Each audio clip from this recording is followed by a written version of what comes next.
Olá! Vamos para a última parte da análise do direito de convivência familiar e convivência comunitária de crianças e adolescentes. Nessa parte, nós vamos falar sobre o direito de adoção.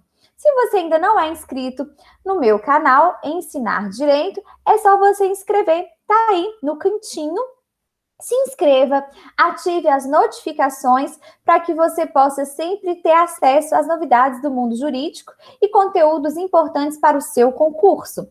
Então vamos lá, vamos continuar a análise do direito de adoção. Nós começamos a falar dos requisitos gerais e vamos agora para algumas peculiaridades que são muito importantes e principalmente a exceção da exceção da exceção, que é a colocação em família substituta através da adoção internacional. Vamos lá? Lembrando, né, mais uma vez, é sempre bom você acompanhar o nosso estudo com o ECA aberto, né? É só você utilizar o seu Vadimeco, ou então você vai lá no site do Planalto, e no site do Planalto você baixa o Estatuto da Criança e do Adolescente, e você pode aí comigo ir marcando, né, com o seu marca-texto, né, as principais situações, né, jurídicas que são importantes e que possam cair no seu concurso. Bom, nós vimos então que a adoção ela está dentro da família substituta, e a adoção ela é né, das modalidades que nós temos em relação à colocação na família substituta. Então, nós já vimos que não é necessário, não pressupõe a destituição do poder familiar. Nós vimos que a tutela, ela pressupõe ali a suspensão ou a destituição do poder familiar, e nós temos a adoção, que sim, aí a perda, a destituição do poder familiar. Bom, a adoção, então, por ela ser uma medida excepcional, ela é um ato personalíssimo. Por isso que não é possível e não é permitido a adoção por procuração. Também é um ato irrevogável. Uma vez que transita em julgado a adoção, ela é irrevogável. É um ato incaducável, né? Não cai ali o exercício, o direito, né, do exercício da adoção, como também é um ato excepcional, né? Como nós vimos, é só quando não for possível a colocação dessa criança e desse adolescente na família natural ou então na família extensa ou ampliada, ok? Bom, e deve ser constituída por decisão judicial, e aí isso mostra pra gente que é vedado, né, que é crime a chamada subtração de incapaz, né? Quem aí já é mais velho já deve ter assistido uma novela em que a gente teve, né, a emblemática e até hoje é cheio dos memes, né, da Nazaré Tedesco, em que ela faz a subtração de incapaz. Isso não é possível. E também não é possível a adoção à brasileira, né? Inclusive, casais negociarem com a mãe, com a gestante, no intuito ali de ter o filho, né, dessa mãe mediante a contraprestação pecuniária, ok? Então, é necessário que seja passado por todo um processo judicial que vai tramitar na vara da infância e da juventude. Bom, a adoção, então, se a gente for analisar, ela tem, né, uma importância muito grande, porque esse filho que ele vai ser adotado, ele vai ter os mesmos direitos que um filho natural, né? E aí a gente tem o chamado filho por parentesco civil, né? Isso é muito importante para o nosso estudo.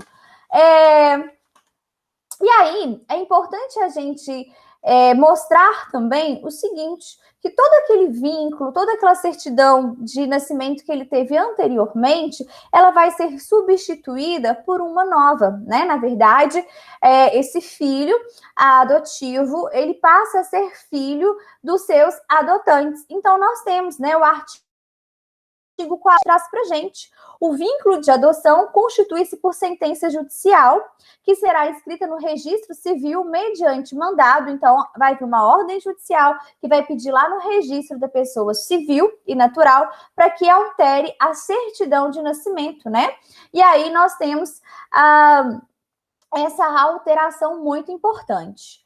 Parágrafo 1º. A inscrição consignará o nome dos adotantes como pais, bem como o nome dos seus ascendentes. Então, vai constar o nome dos adotantes como pais, né? E vai constar ali os ascendentes, o pai ou a mãe do adotante, ok? O mandado judicial, a ordem judicial, será arquivada e vai cancelar o registro original do adotado. Então, a gente vai ter um novo registro e, inclusive, com essa alteração tão importante, porque passa a ser filho do casal, né, ou da pessoa ali que adotou, ok? Bom, a pedido do adotante, o novo registro pode ser lavrado no cartório de registro civil do município da sua residência. Não precisa ser do município aonde a criança foi registrada primeiramente. Pode ser, né? Às vezes o casal é de Belo Horizonte, por exemplo, e a criança foi registrada em Itaguara. É plenamente possível que esse registro ele seja lavrado, né? Na comarca onde a gente vai ter o cartório de registro civil em Belo Horizonte, ok? Bom, isso aqui é muito importante, como tem que ter igualdade de filiação e até mesmo respeito ao direito à intimidade, nenhuma observação sobre a origem do ato poderá constar na certidão de registro, isso é muito importante. A sentença também, ela vai conferir, né, ao adotado o nome do adotante, como a gente já viu, e a pedido de qualquer deles poderá determinar a modificação do prenome, porque a criança, ela já pode ter sido, né, como de fato foi, ela já tem a sua certidão de nascimento com determinado nome, mas a família, né, ou o adotante, ele pode requerer, e aí vai constar da sentença judicial o pedido de modificação do prenome, né? Que é o prenome é o nosso, vamos dizer assim, vulgo primeiro nome, né? Então, meu nome, Leandra, vai ser o meu prenome, mas o meu nome completo é Leandra Chaves Thiago, ok? Então, isso é muito importante a gente observar.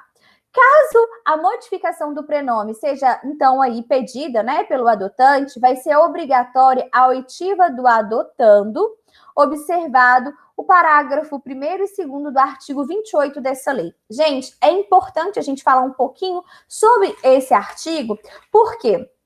Porque nós temos a Convenção Internacional do Direito da Criança, né, redigida aí pela ONU, em que ela traz a importância da oitiva da criança nesse processo, né, principalmente ali quando a gente já tem a característica de adolescente. Então, a criança também ela vai ser ouvida dentro ali de um acompanhamento da equipe, né, interseccionalizada da vara da infância e da juventude, né? Então, a gente tem uma equipe de psicólogo multidisciplinar, com uma equipe de assistência social, e nós temos já também o adolescente, né? Que é aquele, a partir dos 12 anos, né? Que nós temos completos, ele deve manifestar a sua vontade, até mesmo para garantir ali a sua dignidade de pessoa humana. Então, vamos observar esses requisitos que eu acho que é importante, porque vem ali de um alinhamento do nosso direito fundamental, né, do nosso ordenamento jurídico, com a ordem internacional. Nós temos a Convenção Internacional dos Direitos das Crianças pela ONU. Vamos lá, então, observar. O artigo 28 traz para a gente assim: a colocação em família substituta far-se-á mediante guarda, tutela ou adoção. Já sabemos, né? Independentemente da situação jurídica da criança ou do adolescente nos termos dessa lei. E aí a gente tem, sempre que possível, a criança ou adolescente será previamente ouvido por uma equipe interprofissional, respeitado o seu estágio de desenvolvimento e grau de compreensão sobre as implicações da medida e terá a sua opinião devidamente considerada. Olha a importância, né? Olha aí como a gente realmente buscou, dentro da Convenção Internacional dos Direitos da Criança, essa importância da oitiva do menor, né? E olha que interessante o parágrafo 2º.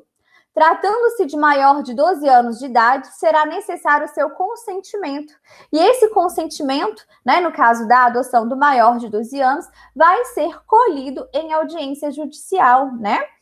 E aí o parágrafo 3º traz para a gente também: na apreciação do pedido, levar-se-á em conta o grau de parentesco e a relação de afinidade e afetividade, a fim de evitar ou minorar, né, diminuir as consequências decorrentes dessa medida. Isso daqui também é importante demais, gente, é a manutenção de grupos de irmãos juntos, né, para evitar a separação, irmãos que conviveram, né, por um tempo, aí foram lá para o acolhimento institucional e aí vão ser adotados por pessoas diferentes, isso causa um trauma muito grande. E aí nós temos também essa preocupação no artigo 28, parágrafo 4º. Os grupos de irmãos serão colocados sob adoção, tutela, guarda da mesma família substituta, ressalvada, exceto a comprovada existência de risco de abuso ou outra situação que justifique plenamente a excepcionalidade de solução diversa, procurando-se, em qualquer caso, evitar o rompimento definitivo de vínculos fraternais. Então, a regra é manter esses irmãos juntos quando tiver o período, né, ali de guarda, tutela e adoção. Caso não for possível uma excepcionalidade devidamente justificada, ainda assim vai se buscar manter os vínculos fraternais. Bom, o parágrafo 5º traz para a gente também, veja aí, a colocação da criança ou adolescente em família substituta será precedida de sua preparação gradativa e acompanhamento posterior, realizado pela equipe interprofissional a serviço da Justiça da Infância e da Juventude, preferencialmente com o apoio dos técnicos responsáveis pela execução de política municipal de garantia do direito da convivência familiar. Também o parágrafo 6º, ele traz uma importância muito grande, né, que vale a pena também a gente comentar, que é a manutenção de crianças e adolescentes indígenas dentro do seu seio cultural e também de crianças e adolescentes provenientes de quilombolas. Então, vejamos, em se tratando de criança ou adolescente indígena, ou proveniente de comunidade remanescente de quilombo, é ainda obrigatório. Então, veja, é uma obrigação. Primeiro, que sejam consideradas e respeitadas sua identidade social e cultural e seus costumes e tradições, bem como suas instituições, desde que não sejam incompatíveis com os direitos fundamentais reconhecidos por esta lei, que é o ECA, e pela Constituição Federal. Então, sempre, né, garantindo aí a sua origem cultural, a sua tradição, os seus costumes, né, dessas crianças que são oriundas aí de remanescentes quilombos e de aí comunidade indígena.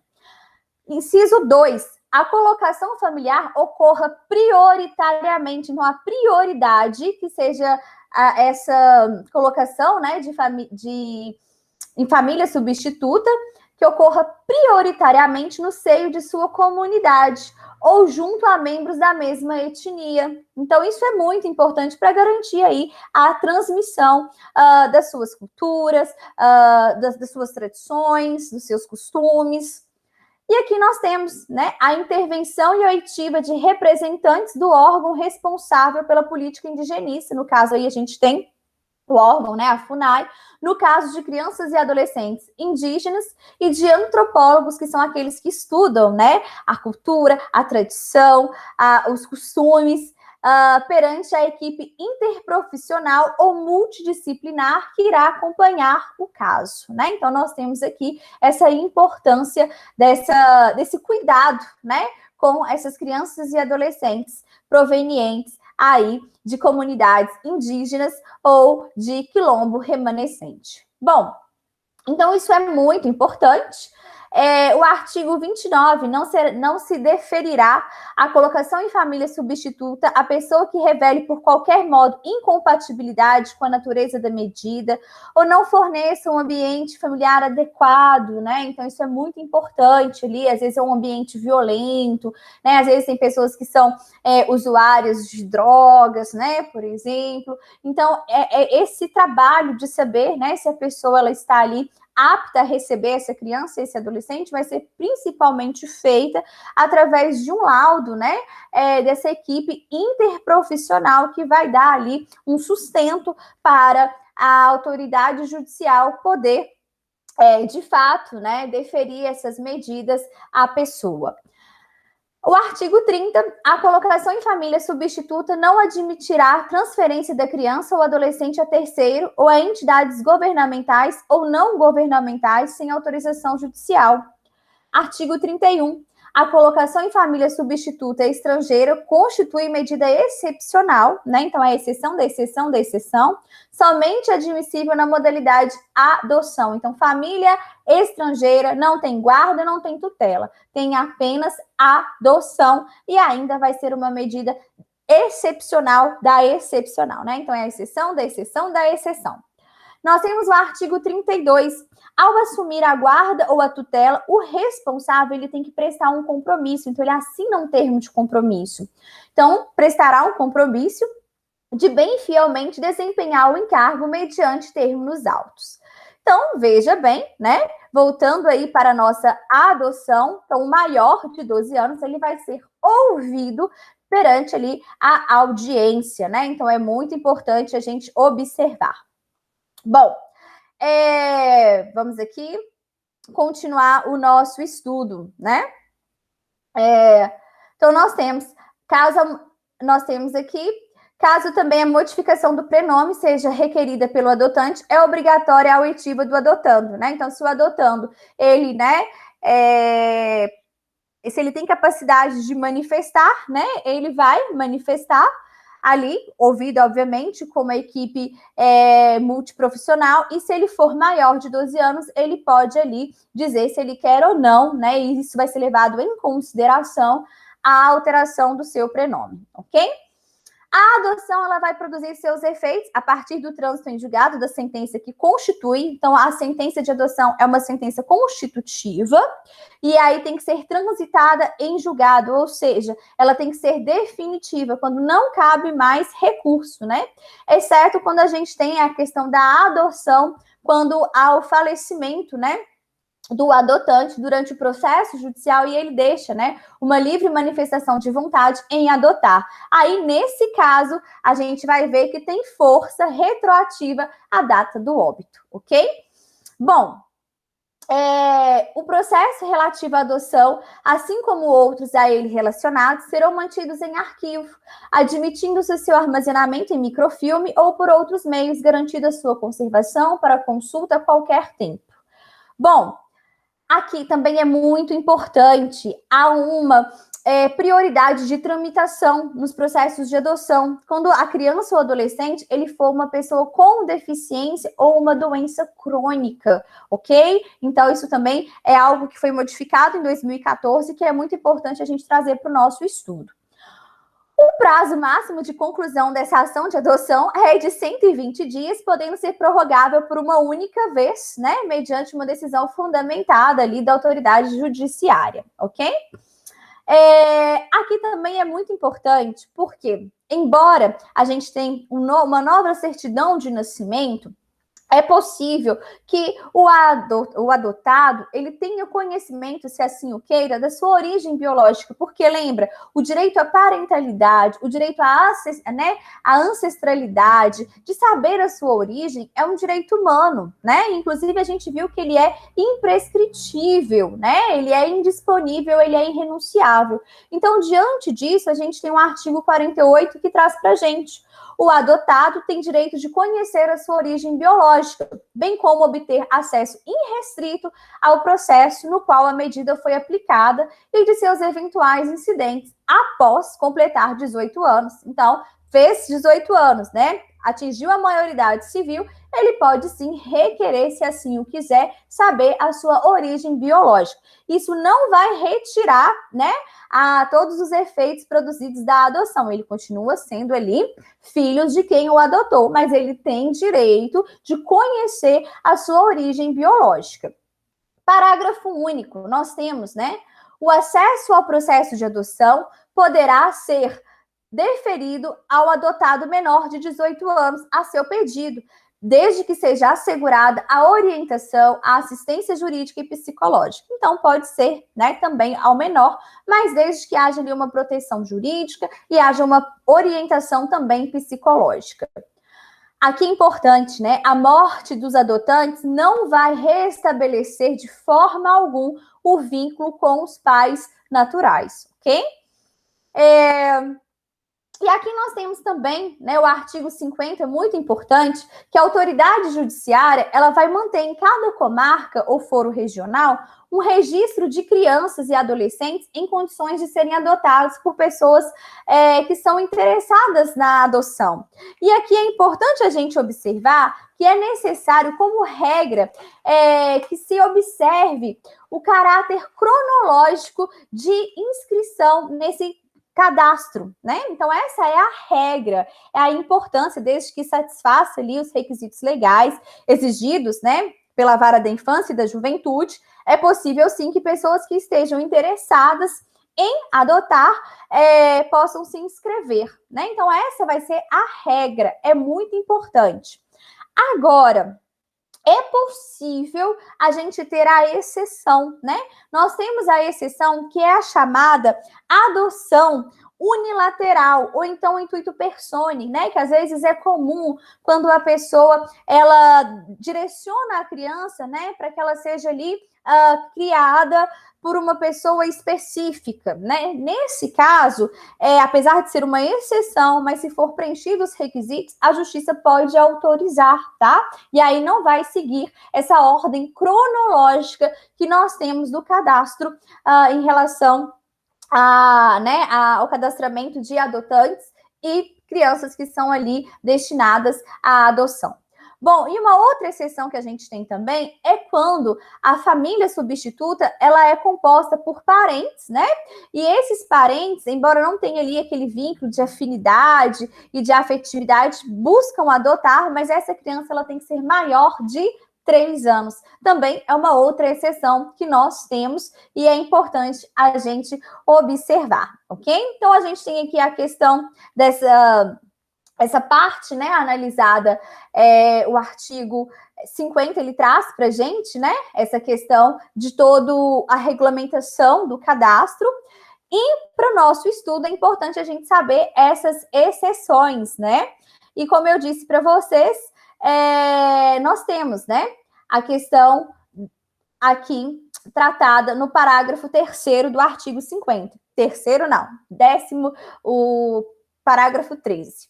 Somente poderá ser deferida a adoção em favor de candidato domiciliado no Brasil, não cadastrado previamente, nos termos da lei, quando, desde que ele seja domiciliado no Brasil também, se tratar de pedido de adoção unilateral, como eu expliquei para vocês, formulada por parente com o qual a criança ou adolescente ela mantenha vínculos de afinidade e afetividade, e também o 3, né, oriundo o pedido de quem detém a tutela ou guarda legal da criança maior de 3 anos ou adolescente, desde que o lapso de tempo de convivência comprove a fixação de laços de afinidade e de afetividade, e não seja ali constatada a ocorrência de má-fé ou qualquer das hipóteses previstas, né, que a gente tem aí, da possibilidade de crimes em relação à questão da adoção, ok? Então, é muito importante a gente trazer isso, né?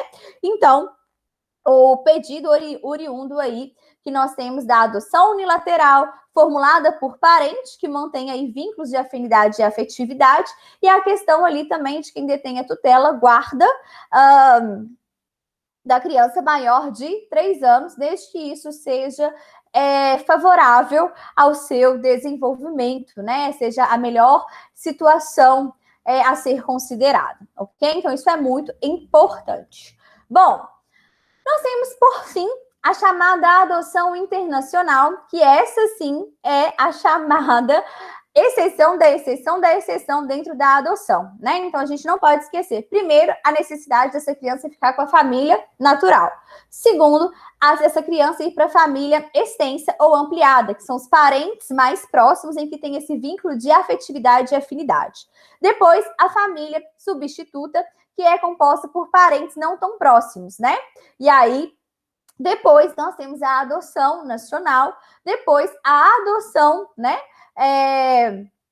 Por pessoas brasileiras, né, que residem ali no estrangeiro, e no caso da adoção de estrangeiro, que é a última da última hipótese. Lembrando que em relação à adoção por estrangeiro, né, é só essa modalidade que permite, não permite guarda e nem tutela. Então, nós temos: considera-se adoção internacional aquela na qual o pretendente, né, possui a residência habitual em país parte da Convenção de Haia. Então, olha, mais uma vez, o direito nacional casando com os direitos humanos internacional. Então, os países que fazem parte da Convenção de Haia, de 29 de maio de 93, que foi uma convenção relativa à proteção da criança e da cooperação para a adoção, né, internacional. Esses países que ratificaram, que fazem parte, né, que são Estados-membros, é possível que haja, então, essa possibilidade de uma adoção internacional. E deseja adotar criança em outro país parte da convenção. E aí, nós temos o parágrafo 1º, a adoção internacional de criança ou adolescente brasileiro ou domiciliado no Brasil somente terá lugar quando comprovado, olha como que é a exceção da exceção, que a colocação em família adotiva é a solução adequada para o caso concreto. 2, inciso 2. Nós temos aqui que foram esgotadas todas as possibilidades de colocação da criança ou do adolescente em família adotiva brasileira, com comprovação certificada nos autos da inexistência de adotantes habilitados e residentes no Brasil com perfil compatível com a criança ou do adolescente, após consulta aos cadastros mencionados nessa lei. Então, somente se não houver possibilidades de pessoas que querem adotar, que estão lá, né, que são brasileiros, residentes no Brasil, que querem, né, de fato, adotar. Somente se essas pessoas não forem compatíveis com as condições ali necessárias para a criança, é que vai se socorrer a adoção internacional. Depois nós temos em que, se tratando de adoção de adolescentes, este for consultado, como a gente já sabe, né, por meios adequados ao seu estágio de desenvolvimento e que se encontra preparado para a medida, mediante parecer elaborado por uma equipe interprofissional, como a gente já viu, disposto aí nos parágrafos do artigo 28 do ECA, ok? Ainda assim, os brasileiros que são residentes no exterior, eles têm preferência na adoção internacional. Então, os brasileiros residentes no exterior terão preferência aos estrangeiros, no caso de adoção internacional de criança e adolescente brasileiro.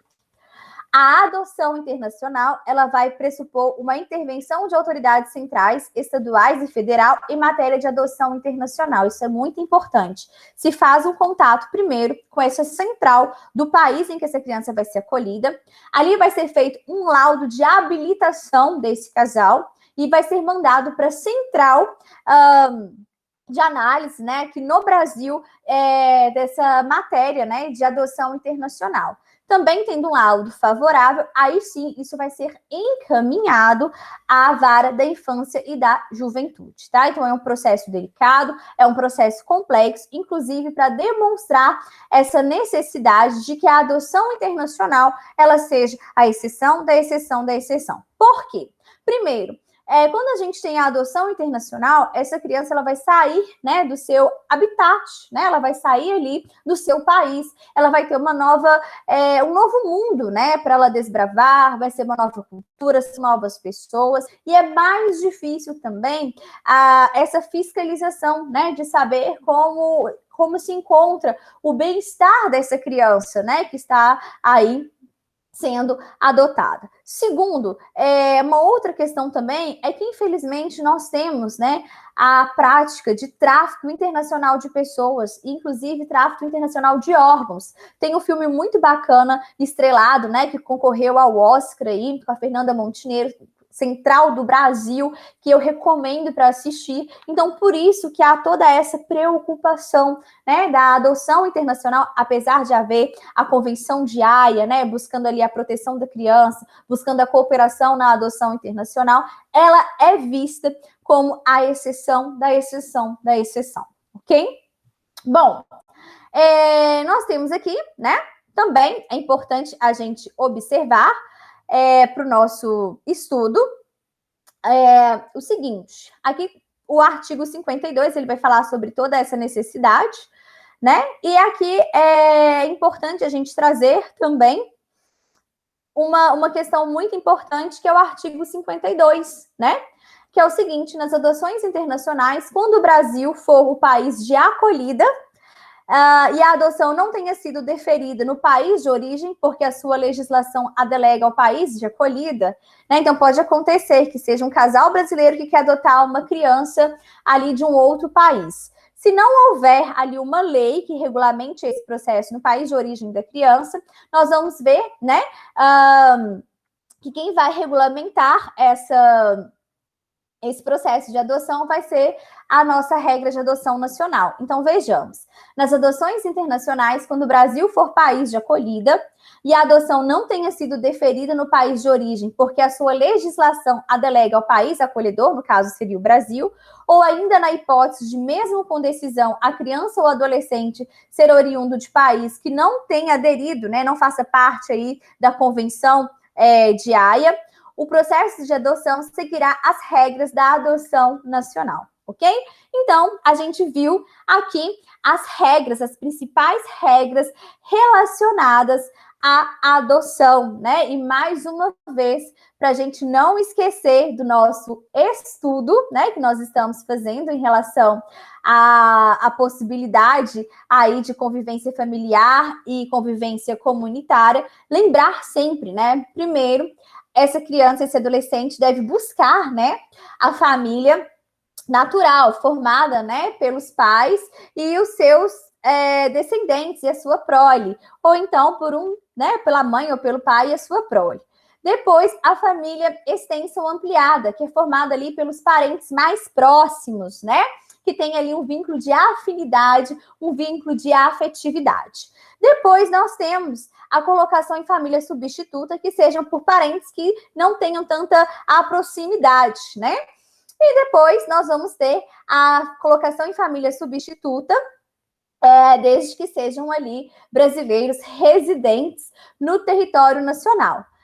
Por fim, né, nós vamos ter a adoção por estrangeiros, né? Só que aqui é importante, essa adoção estrangeira ela só vai ocorrer, por exemplo, se não houver dentro do cadastro que a gente tem de adoção pessoas aptas a poderem adotar, né, essa criança ou esse adolescente, ok? Porque senão, prioritariamente, vai ser dado a preferência aos casais que são aí adotantes brasileiros.